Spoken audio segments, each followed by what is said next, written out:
não por exploração sexual, mas por omissão em relação ao estupro. Mas o que ela vivia naquela situação, Renata, era também um crime de exploração sexual. Entendo. Eu quero te ouvir agora. Aquela situação, Renata, era também um crime de exploração sexual. Entendo. Eu quero te ouvir agora sobre uma outra decisão do STJ, mais recente, que, em certa medida, relativiza a decisão anterior do mesmo tribunal. A súmula de 2017, que é esta que a gente estava se referindo, que nós nos referimos agora. Ou seja, ao julgar um caso que também era do Tribunal de Justiça de Minas Gerais, né, e também era um caso parecido, esse com uma distância de idade um pouco menor, mas ele olhou o caso e falou, olha, o Tribunal de Justiça havia absolvido, esse com uma distância de idade um pouco menor, mas ele olhou o caso e falou, olha, o Tribunal de Justiça falou assim, esse caso aqui não é exatamente o caso que gerou a súmula. Então, quer dizer, o que é a distinção? É o seguinte, tá bom, tem a súmula, tá bom, tem a lei, a gente fez a... Quer dizer, o que é a distinção? É o seguinte, tá bom, tem a súmula, tá bom, tem a lei, a gente fez a súmula dizendo que a presunção de violência e absolva, entendendo que é uma... Enfim, já se constituiu e absolva, entendendo que é uma... Enfim, já se constituiu 2024 do STJ, que acho que abriu margem realmente para as pessoas, para os tribunais repensarem. Agora eu vou te fazer uma pergunta para o leigo entender, porque às vezes o leigo se perde nessa sucessão de decisões. Análogo ao matrimônio, como disse o desembargador relator? Para mim, não há interpretação possível se não entender que a lei estabeleceu um critério objetivo. O que é um critério objetivo? Ele está dizendo, se acontece isto, o resultado é este. Se tem relação sexual com menor de 14 anos, ele está dizendo, se acontece isto, o resultado é este. Se tem relação sexual com menor de 14 anos, o resultado é estupro. É muito importante que a gente entenda que este estupro vulnerável, ele foi criado em 2009, justamente... É muito importante que a gente entenda que este estupro vulnerável, ele foi criado em 2009, justamente para... Do ponto de vista jurídico, como professora de constitucional, eu entendo que não há possibilidade. Uma teoria, na verdade, que é a teoria chamada Romeu e Julieta, uma teoria, na verdade, que é a teoria chamada Romeu e Julieta, uma excepcionalidade, mas existem alguns estados dos Estados Unidos e que diz o seguinte,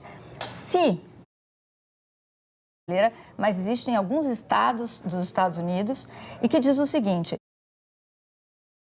mas existem alguns estados dos Estados Unidos e que diz o seguinte, mas existem alguns estados dos Estados Unidos e que diz o seguinte.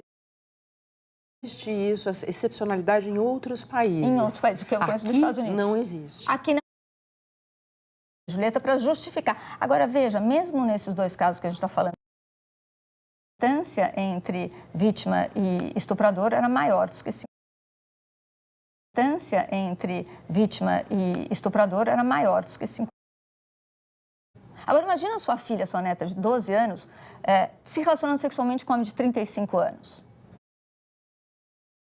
Agora, imagina sua filha, sua neta de 12 anos, se relacionando sexualmente com um homem de 35 anos. Meio que encerra a discussão, né? Encerra a discussão. Por que não encerra a discussão aqui? Porque essa menina é pobre. 34 mil meninas que se autodeclaram casadas antes dos 14 anos, não é?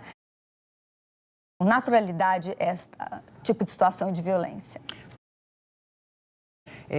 Você olha para eles e fica com a sensação de que não é só que esse caso não é...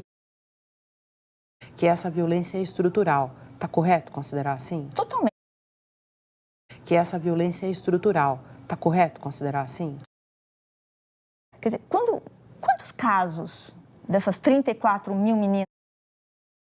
Quer dizer, quantos casos dessas 34 mil meninas que se Quer dizer, quantos casos dessas 34 mil meninas que se autodeclaram? A gente sabe de um, de outro, e são os casos que a gente está comentando aqui. Né? Mas isso está naturalizado. Muito grave. É muito grave quando você tem um poder... Uma tremenda ignorância, mas o cara está lá, tem o direito de pensar o que ele quiser e a gente tem que trabalhar para ele mudar. Um tribunal dizer tudo bem, isso é inadmissível. Com a tua experiência na área, e daí eu me refiro tanto a ser professora de Direito Constitucional, quanto a atuar ser professora de Direito Constitucional, quanto atuar nessa ser professora de Direito Constitucional, quanto atuar nessa área de combate à violência contra crianças. A mobilização e essa comoção nacional. A mobilização e essa comoção nacional. Eu brinco que os juízes não... E a verdade é que a sociedade, ela de alguma forma... E a verdade é que a sociedade, ela de alguma forma, em relação a esse problema, e seja pela... É um homem cuidando dela. E a mãe, o desespero das professoras, é um homem cuidando dela. E a mãe, o desespero... Então, eu acho que a gente está falando... Quando eu falo dessa mãe, e eu não estou crucificando... Então, eu acho que a gente está falando... Quando eu falo dessa mãe, e eu não estou crucificando essa mãe, eu compreendo e acho que a gente tem que ajudar ela a mudar a consciência intergeracional. Agora, o juiz não pode. Na realidade, elas não podem se omitir. Luciana, muito obrigada. Na realidade, elas não podem se omitir. Luciana, muito obrigada por essa conversa outras vezes. Obrigada. No próximo bloco tem a preparação